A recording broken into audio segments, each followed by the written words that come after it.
నమస్కారం అమ్మా. నమస్తే అమ్మా. అమ్మా, లక్ష్మీదేవి గురించి అందరం ఎక్కువగా మాట్లాడుకుంటూ ఉంటాం. అవునమ్మా. మనం ఎక్కువ ఆరాధించడం కూడా లక్ష్మీదేవిని అందరం ఆరాధిస్తూ ఉంటాం. కానీ దరిద్ర దేవత కూడా ఉంది, దరిద్ర లక్ష్మి అని కొన్నిసార్లు వింటుంటాం. లక్ష్మీదేవి దరిద్ర లక్ష్మి ఇద్దరికి ఏమైనా సంబంధం ఉందా అమ్మ? రిలేషన్ ఏమైనా ఉందా వాళ్ళిద్దరికి? ఉందమ్మా.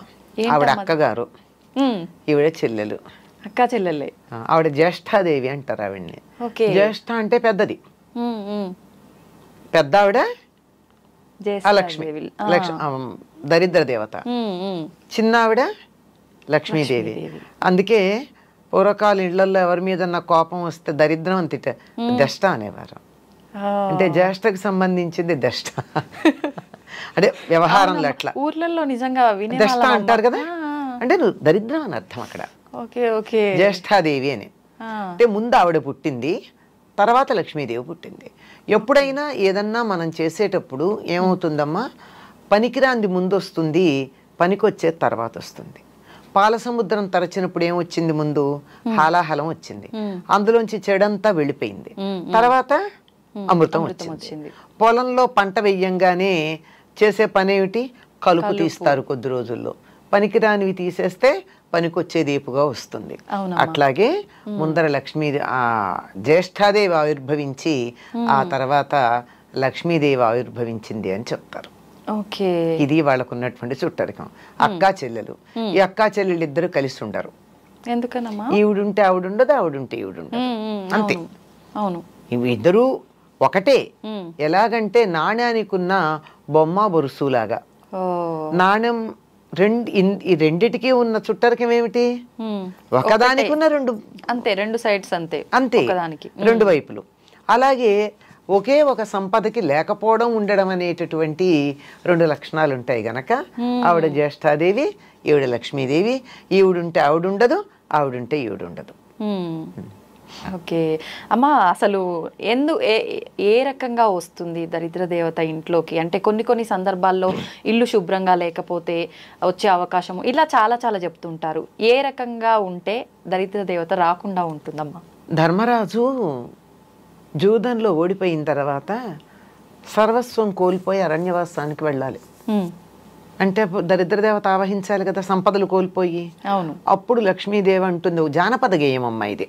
ఏమంటే, చేటలో పళ్ళను చెరపడే రాజు, కట్టి విడిచిన బట్ట కట్టడే రాజు, ఆడి విడిచిన నీరు ఆడడే రాజు అని చెప్తుంది.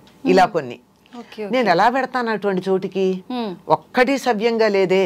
నేను ఇల్లు ఉండడానికి తగినటువంటి చోటు అంటే చేటలో పళ్ళు వేయకూడదట. ఓకే. ఇప్పటికీ పల్లెటూళ్ళల్లో ఒప్పుకోరమ్మా. చేటలో బియ్యం చెరుగుతారు కదా, బియ్యానికి తౌడు ఉంటుంది కదా, ఆ చేటకి తౌడు అతుక్కుని ఉంటుంది. దాంట్లో కూరగాయలు పళ్ళు గనక వేసినతో త్వరగా పాడైపోతాయి. అందుకని చాట్లో పళ్ళు వేసామంటే దరిద్రం అంటారు. అలా వెయ్యడు. ఒకసారి కట్టి వదిలిన బట్ట మళ్ళీ కట్టడు. విడిచిన బట్ట కట్టడం దరిద్రం. దరిద్రం చూసారా ఏ పదం వాడాం? దరిద్రం, దరిద్ర దేవత. అలాగే ఒకళ్ళు స్నానం చెయ్యగా మిగిలిన నీళ్లతో స్నానం చేయడం, అది కూడా దరిద్రమే. దరిద్రం అమ్మ. ఇప్పుడు మీరు పల్లెటూళ్ళలో పెద్దలు ఇంట్లో ఎవరైనా ఉంటే స్నానం చేసేటప్పుడు ఒక బకెట్లో నీళ్లు తీసుకుంటాం, స్నానం చేస్తాం, అడుగున ఆఖరి దాకా పోసుకోం కదా, కాసి నీళ్లు మిగిలిస్తాం. ఆ మిగిల్చిన కింద పోసి బకెట్ బోర్లించి వస్తారు. ఆ మిగిలిన నీళ్లతో ఇంకోళ్ళు స్నానం చేయకూడదు. ఓకే. మామూలుగా అందులో నీళ్లు వదలొద్దు అనటం విన్నాం, కానీ దాని వెనకాల రీజన్ ఇదని ఇప్పుడు తెలిసిందమ్మా.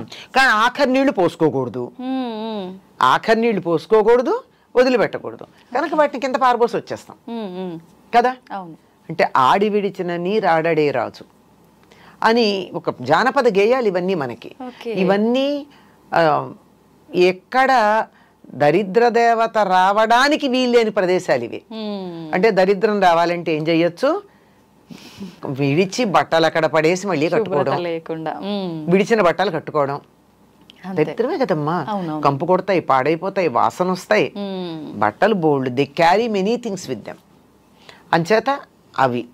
తర్వాత ఒకళ్ళు వాడిన నీళ్లు మళ్ళీ వాడడం, ఎంగిళ్ళు తినడం, అశుభ్రంగా ఉండడం, అశుచిగా ఉండడం, ఇలాంటివన్నీ కూడా దరిద్రం ఉంటుంది అని చెప్పడానికి సంకేతం. ఇలాంటి చోట ఆవిడికి నచ్చుతుందిట వస్తుంది. ఇది ఈవిడిలా ఉంటి చోట్ల గురించి చెప్పడం కన్నా లక్ష్మీదేవి తాను ఎక్కడుంటానో కొన్ని ప్రదేశాలు చెప్పింది. ఆ లక్ష్మీదేవి ఉంటానని చెప్పిన ప్రదేశాలకి భిన్నంగా ఉంటే లక్ష్మి ఉండదు. లక్ష్మి లేదు కనుక ఇవిడ వచ్చి కూర్చుంటుంది. లక్ష్మి తాను ఎక్కడ ఉంటానని చెప్పింది, శుచిగా ఉండాలి. శుచి అంటే మనిషి శుచిగా ఉండాలి, ఇల్లు శుచిగా ఉండాలి. అవునమ్మా. మనసు కూడా శుచిగా ఉండాలి. ఇది మేము అందరం ఇది వదిలేస్తాం అదే కదా. మనసులో ఎంతసేపు నేను నీట్గా మంచి బట్టలు కట్టుకుని సెంట్లు అవి కొట్టుకుని ఇల్లంతా నీట్గా పెట్టుకుని కొత్త ఇప్పుడే మీరు ఏదో ఐకియానో ఏదో రకంచి ఫర్నిచర్ తెప్పించి నీట్గా అక్కడ పెట్టాం అంతే బా అనిపిస్తుంది. కానీ ఇంట్లోకి వెడితే అంత నీట్గా ఉన్నా ఒక్క 2 నిమిషాలు కూర్చోవాలనిపించదు. ఎప్పుడు బయటపడదామా అనిపిస్తుంది. అంటే వాళ్ళ మనసులో ఉన్నటువంటి భావాలు అంత వ్యతిరేకమైనటువంటి లక్షణాన్ని కలిగి ఉన్నాయి, ప్రతికూల లక్షణాలు. కనుక అటువంటి చోటకి లక్ష్మీదేవి ఉండదు. శౌచం లక్ష్మి ఉండాలంటే కావాల్సింది. తర్వాత ఇంట్లో ఎప్పుడు తగాదాలు దెబ్బలాటలు ఉండకూడదు. గాలి వెలుగు ఉండాలి, వెంటిలేషన్ ఎక్కువగా. చీకటి పడ్డాక దీపం ఉండాలి. దీపంలో నేను ఉంటానని చెప్పింది, పూలలో తానుంటానంది. తర్వాత ఏనుగు ముఖంలో ఉంటానంది, చంద్రుడి వెన్నెల్లో ఉంటానంది. లక్ష్మీదేవి ఉంటానని చెప్పినటువంటి వస్తువులు ఇవి.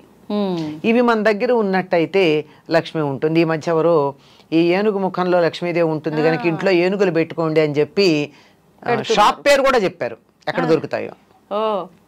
ఇది నిజంగా అట్లా పెట్టుకోవచ్చమ్మా? అవసరం లేదు. పెట్టుకోవచ్చు కానీ పెట్టుకోవాలని ఏం లేదు. ఏనుగు ముఖాలు పెట్టినంత మాత్రం లక్ష్మీదేవి ఇంట్లోకి ఏం వచ్చి కూర్చోదు. మనం దెబ్బలాడుకుంటూ ఉంటే ఆవిడ పారిపోతుంది. ఇంట్లో ఒకళ్ళనొకళ్ళు తిట్టుకుంటూ ఉన్నా, అప్పుడు కొంతమంది ఇళ్లలో ఫ్లయింగ్ సాసర్స్ ఉంటాయి భోజనాల దగ్గర, అలాంటివి ఉన్నా లక్ష్మీదేవి పొరపాటును కూడా దరిదాపుల్లోకి రాదు. వీలైనంత దూరంగా ఉండే ప్రయత్నం చేస్తుంది. వస్తున్నదన్నా పారిపోతుంది. అంటే దరిదాపుల్లో కదా, కొన్ని రోజుల పాటు రాదు. అంచేత మనకి సంపద కావాలి అంటే నవ్వుతూ ఉండాలి. అదే చెప్తారండి, ఇంటికి సంపద ఎవరంటే చిరునవ్వు ఉన్న మొహాలట. నవ్వుకుంటూ ఎప్పుడు నవ్వగలం మనం? మనసు బాగుంటే, అంతే అమ్మా. కల్మషం అందరూ ఆహ్లాదంగా ఉంటే, ఒకళ్ళ పట్ల ఒకటి శత్రుభావం లేకుండా ఉంటే అక్కడ లక్ష్మీదేవి ఉంటుంది. అంటే ఇవి లేని చోట లక్ష్మి ఉండదు. ఇంట్లో శుచిగా లేకపోయినా, దెబ్బలాడుకుంటూ ఉన్నా, పోట్లాడుకుంటూ ఉన్నా, ఏడుస్తూ ఉన్నా, ఏడ్చే చోట కూడా లక్ష్మి ఉంటుంది. ఎందుకంటే కష్టాలు ఎవరికి ఉండవమ్మా, మనుషులకు కాకపోతే మాకులకు వస్తాయా? వస్తాయి. కష్టం వస్తుంది కానీ దానికి ఏడవకూడదు. బాధపడడం వేరు, దాని వేదన చెంది దిగులు పడ్డం వేరు. కొంతమంది మొహాలు చూడండి, ఏదో చిన్న బాధ వస్తుంది, మొహం అంతా దీనానాథుల్లాగా మొహాలు పెడతారు. వాళ్ళకి సంపద రమ్మంటే ఎట్లా వస్తుంది? ముందు ఆ మొహం మారిస్తే మీ మొహం కాస్త మార్చుకోండి, మీకు కష్టాలు తొలగుతాయని చెప్తారు చాలా మంది. మొహంలోనే కనపడతాయి. ఎప్పుడు చూసినా ఏడుపు కొట్టు మొహం వేసుకొని ఉంటావు ఇట్లా అంటుంటారు. ఏడుపు మొహం, ఈడుపు కాళ్ళు, ఈ రెండు జ్యేష్ఠాదేవిని ఆహ్వానిస్తాయని చెప్తారు పెద్దవాళ్ళు ఇంట్లో. ఈడుపు కాళ్ళు అంటే పని చేయమంటే అబ్బా అని నడవడం చకచకా కాకుండా ఏమిటో అని కాళ్ళు ఈడ్చుకుంటూ నడుస్తారు. అంటే ఇష్టం లేక. అంటే సోమరితనం ఉన్న చోట లక్ష్మీదేవి ఉండదు, దరిద్ర దేవత ఉంటుంది. వీళ్ళిద్దరూ ఒకళ్ళు అంటే ఒకళ్ళు ఉండరు కదా. దీనికి చిన్న ఒక చమత్కారమైన విషయం చెప్తారు. మా ఇద్దరిలో ఎవరు అందగత్తెలు అని అడిగారట లక్ష్మీదేవిను జ్యేష్ఠాదేవి. ఎవరిని అందగత్తెలన్నా రెండో వాళ్ళకి కోపం వస్తుంది కదా. అవునమ్మా. మరి లక్ష్మి కావాలి, జ్యేష్ఠాదేవి అక్కర్లేదు. అందుకు ఆయన తెలివిగా అన్నాడట, ఇద్దరిని అక్కడ నిలబెట్టి మీరు ఇటు రండి, నువ్వు ఇటు వెళ్ళు అన్నట్ట. లక్ష్మీదేవిని ఇంట్లోకి రమ్మన్నాడు, జ్యేష్ఠాదేవిని వెళ్ళమన్నాడు. అబ్బా నువ్వు అలా బయటికి వెడుతుంటే ఎంత అందంగా ఉన్నావు అన్నట్ట జ్యేష్ఠాదేవిని. లక్ష్మీదేవిని నువ్వు ఇంట్లోకి వస్తుంటే ఎంత అందంగా ఉన్నావు అన్నట్ట. అయిపోయింది. ఎంత తెలివిగా చెప్పారు కదమ్మా. మనకు కావాల్సిందే అది. అదే కదా. అప్పుడు వెళ్తే ఈవిడ వస్తుంది, చీకటి పెడితే గాని వెలుగు రాదు. అంతే అంతే కదా. అంచేత వెలుగు లేకపోతే చీకటి వస్తుంది. అవును. చీకటి వస్తే వెలుగుపోయింది కాదు, వెలుగు లేకపోతే చీకటి వస్తుంది. అందువల్ల వెలుగుని ఆహ్వానించుకోవాలి, చీకటి దానంతట అదే పోతుంది. అంచేత సూపర్ అమ్మా, నిజంగా. ఎవరమ్మా ఇది చెప్పింది? ఏదో ఒక పండితుడి గురించి ఒక కథ చెప్తారు. ఇది ఒక ప్రధానమైన పండితుడు అని కాదు, ఊరికే అసలు తెలివితేటలు ఎట్లా ఉంటాయి అని చెప్పడానికి ఒక పండితుడి పేరు పెట్టి చెప్పినటువంటి లోకంలో ఉన్నటువంటి కథ. చాలా అద్భుతంగా అసలు నిజంగా చెప్పేవారు. ఇలా ఉంటాయి. అంచేత మనకి సంపద కావాలి అంటే లక్ష్మీదేవి లక్ష్మి అంటే డబ్బు అని మాత్రమే అనుకుంటాం మనం. అవునమ్మా. కాదమ్మా, అష్టలక్ష్ములు ధనంతో పాటుగా ధాన్యం, చదువు, ఆరోగ్యం, సంతానం ఇలాంటివన్నీ కూడా లక్ష్ములే. ఇవన్నీ కూడా మనకు అనుకూలంగా ఉండాలి అంటే ఎప్పుడూ మనం ఆహ్లాదంగా ఉండాలి, నవ్వుతూ ఉండాలి, ఇంట్లో గాలి వెలుగు ఉండాలి, శరీరం మనసు కూడా శుచిగా ఉండాలి. ఇవేమీ లేకపోతే అక్కగారు వచ్చి కూర్చుంటారు, అక్కగారు వద్దనుకుంటే ఇవన్నీ ఉండాలి. అంతే. మనం తన కోసం పెద్ద ప్రయత్నాలు ఏం చేయాల్సిన అవసరం లేదు. లక్ష్మీదేవిని ఆహ్వానించాలి, మనకు కావాలి ఇవన్నీ అనుకుంటే ఆటోమేటిక్ గా వెళ్ళిపోతుంది. ఇందులో ఏదన్నా డబ్బు పెట్టి చేయాల్సిన పని ఉందమ్మా? లేదమ్మా. నవ్వుతూ ఉండడానికి డబ్బు అక్కర్లేదు కదా. లేదు. మనసు ప్రశాంతంగా ఉంచుకుంటే సరిపోతుంది. ఇల్లు శుచిగా పెట్టుకోవడానికి డబ్బు అక్కర్లేదు కదా. అవును. పోట్లాడుకోకుండా ఉండడానికి డబ్బు అక్కర్లేదు కదా. తిట్టుకోకుండా ఉండడానికి డబ్బు అక్కర్లేదు కదా.